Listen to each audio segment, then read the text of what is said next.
There was a time when just seeing him walk onto the screen made people tense up. Not because he shouted. Not because he rushed anyone. But because his silence felt heavier than noise.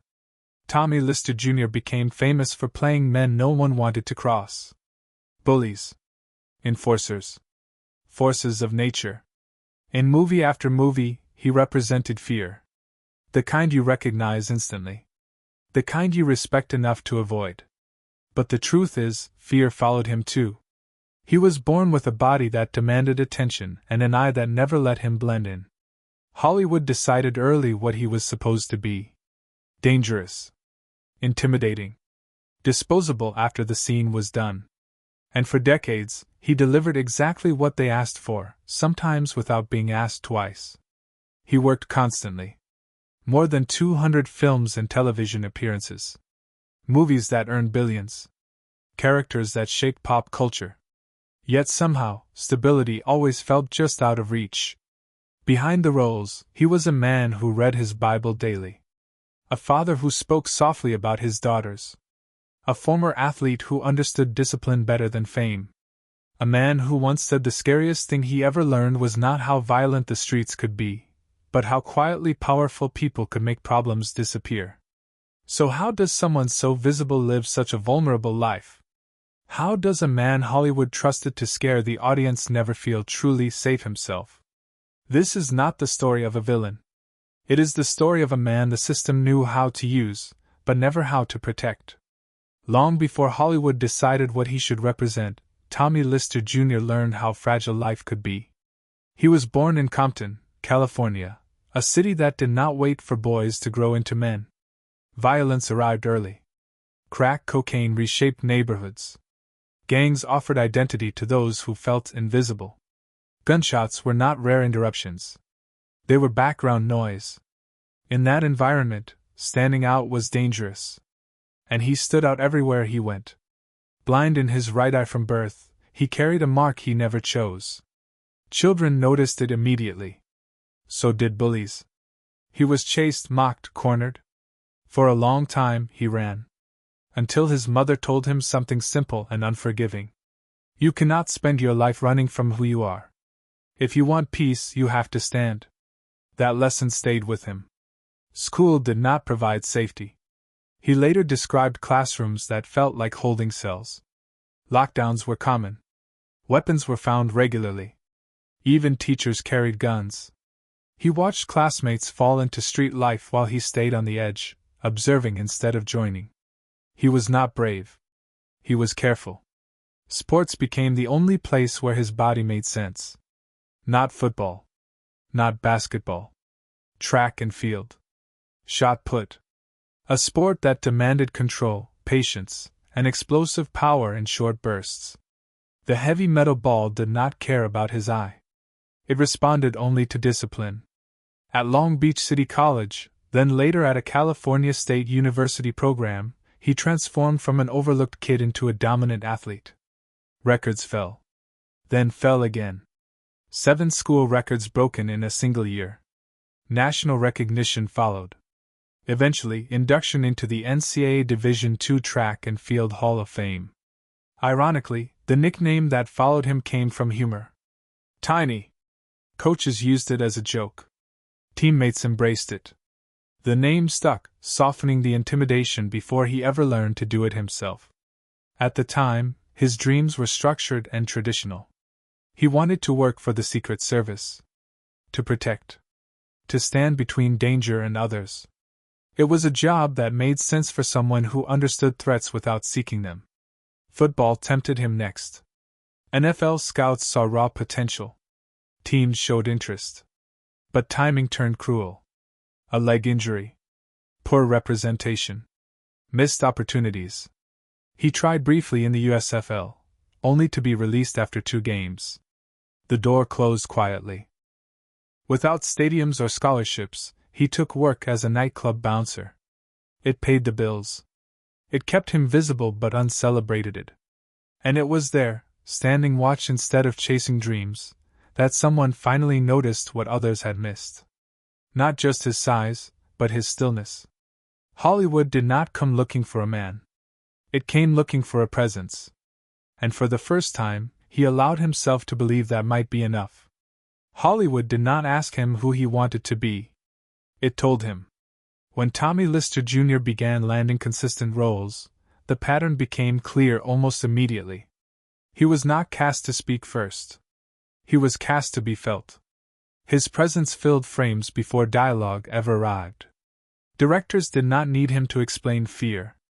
They needed him to stand still and let the room react. That formula reached its peak with No Holds Barred. The role of Zeus was written as a spectacle. A human obstacle designed to elevate a hero. But he refused to treat it like a costume. He transformed himself physically and mentally. He trained obsessively, reshaping a body that was already massive into something mythic. He shaved his head, marked himself with a carved Z, and walked onto set already living inside the character. Critics dismissed the film. Audiences did not. Zeus escaped the screen and entered American pop culture. Wrestling fans embraced him as real. Too real. WWF brought him in, blurring the line between acting and combat. Action figures were made. Children drew him in notebooks. Parents watched their kids cheer a villain they could not look away from. And that attention came with a cost. He received death threats from fans who could not separate character from man. Wrestlers resented him for bypassing their hierarchy. Law enforcement treated him with suspicion, not curiosity. Fame had made him recognizable, but not protected. Hollywood kept calling anyway. He moved from action to comedy without changing himself. In Friday, he became Deebo. A neighborhood bully so believable it felt like memory instead of fiction. He modeled the character after men he grew up around. People who did not speak loudly because they did not need to. The film was shot quickly, cheaply, and without expectation. It became a cultural landmark. Audiences laughed, but they also understood. Everyone knew a Deebo. Everyone avoided a Deebo. And somehow, everyone remembered him. From there, the work never stopped. He appeared in blockbusters and cult classics alike. The Fifth Element cast him as a future president, an image that quietly challenged expectations. Music videos followed. Collaborations with rappers who respected him not as a villain, but as a survivor. Over 200 acting credits accumulated, spanning genres, generations, and platforms. To the industry, he was reliable. To the audience, he was unforgettable. To himself, something still felt unfinished. Because while his image was everywhere, his footing never felt secure. He earned money, but not leverage. He gained visibility, but not insulation. He was a working man in an industry that rewarded stars and discarded labor quietly. He once said that the most dangerous lesson he learned during this period was simple. Being famous does not make you powerful. It only makes you visible. And visibility, without protection, can be dangerous. The roles kept coming. So did the pressure. And eventually, something had to give. Backslash. At some point, success stopped feeling like momentum and started feeling like exposure. For Tommy Lister Jr., the danger no longer came from the streets he grew up avoiding. It came from places with paperwork, power, and consequences that arrived quietly. He spoke about a moment when someone offered him a large sum of money to fight. Not in a ring. Not on camera. Just a fight. Real. Violent. Uncontrolled. The offer never became public. But the reaction to it did. Soon after, he noticed patterns that unsettled him. Police pulling him over without explanation. Officers speaking to him as if they already knew something he did not. A sense that he was being watched, not celebrated. He later said this was when he learned a lesson that frightened him more than any role he had played. The streets are loud when they want you gone. Power is quiet. He backed away. He stayed in line. He focused on work. Then the legal trouble arrived. In 2012, federal prosecutors charged him with conspiracy to commit mortgage fraud. The case centered on real estate deals arranged by managers and legal advisors he trusted. Multiple properties. Loans he could not realistically afford. Equity lines opened under assumptions he did not fully understand. Millions of dollars passed through documents that carried his name. When everything collapsed, the spotlight turned harsh. He did not deny his involvement. He pleaded guilty. He cooperated with investigators. Public records reflected restitution, community service, and cooperation that allowed him to avoid a long federal sentence. But according to family members, the consequences went deeper. Time away. Lost opportunities. Financial devastation that wiped out decades of work. What hurt most was not the money. It was the realization that fame had made him accessible, not protected. He had been visible enough to use, but not powerful enough to shield himself when things went wrong. Around the same time, his health forced a reckoning. He was diagnosed with type 2 diabetes. Doctors warned him that strength alone would not save him. Discipline had to replace denial. He listened. He changed how he ate, how he trained, how he lived. More importantly, he changed how he spoke. He began visiting prisons, community centers, and neighborhoods that mirrored the one he grew up in. He did not lecture. He told the truth. About trusting the wrong people. About shortcuts that cost more than they give. About how easily success can turn into liability. Faith moved from private comfort to public mission. He spoke openly about God, not as a reward, but as accountability. He told young men that being feared was easy. Being responsible was harder. Hollywood never fully abandoned him. Work returned slowly. Smaller roles. Voice acting. Independent projects. He accepted them without bitterness. He understood something many never learn. Survival sometimes looks like starting over without applause. He had played villains his entire career. But this was the first time he had to face one that did not appear on screen. And the next chapter would test him not as an actor, but as a man navigating a world already on the brink of collapse.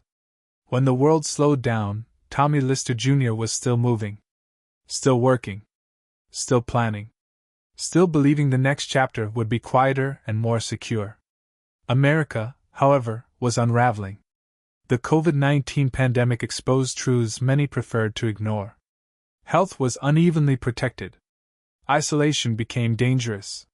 Strength, especially the kind built on endurance rather than care, was no longer enough.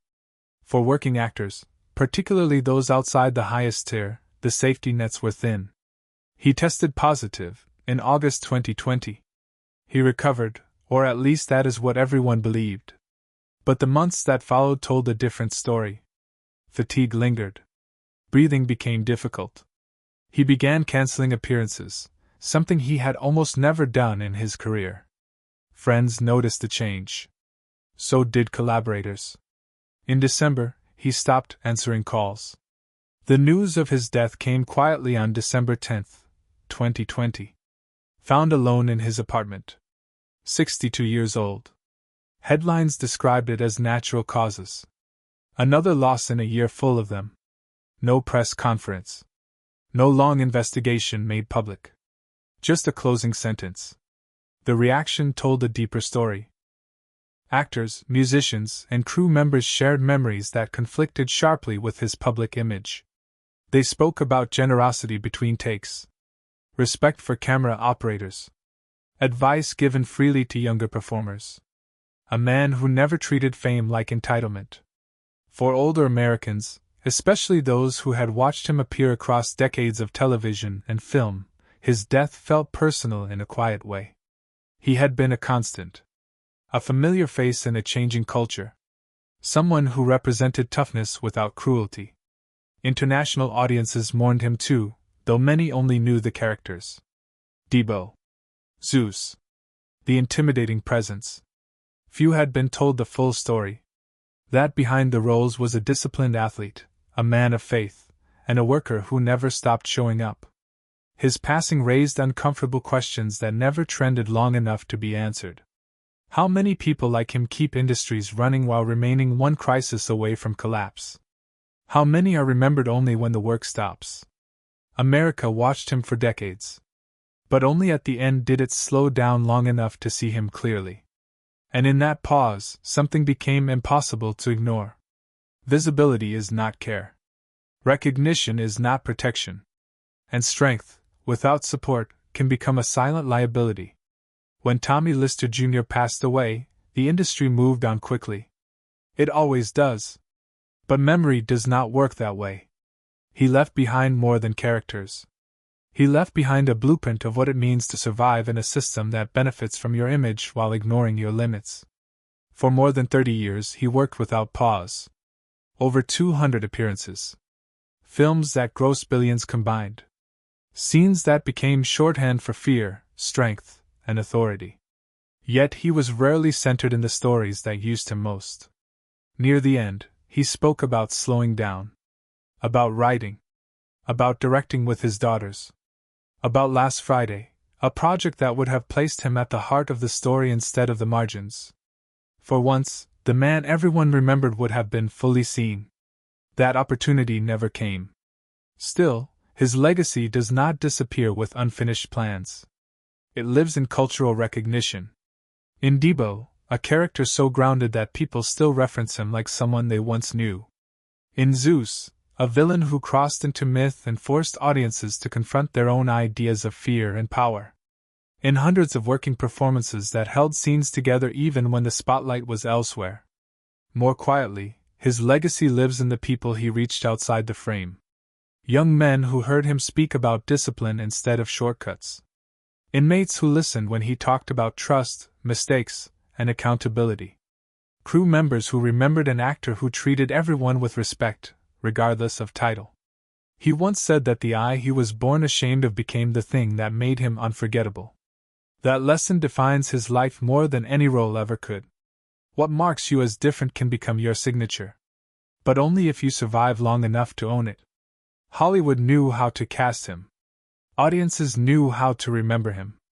But he learned, sometimes painfully, how to protect himself. He was built like a villain and lived like a working man. He carried fear on screen and humility off it. And when the noise finally stopped, what remained was not intimidation. It was dignity. If this story made you think of a role, a line, or a moment that stayed with you, share it. If it reminded you of someone who worked hard without ever being fully protected, say their name. Because some legacies are not announced. They are realized only when we slow down enough to notice what we almost lost.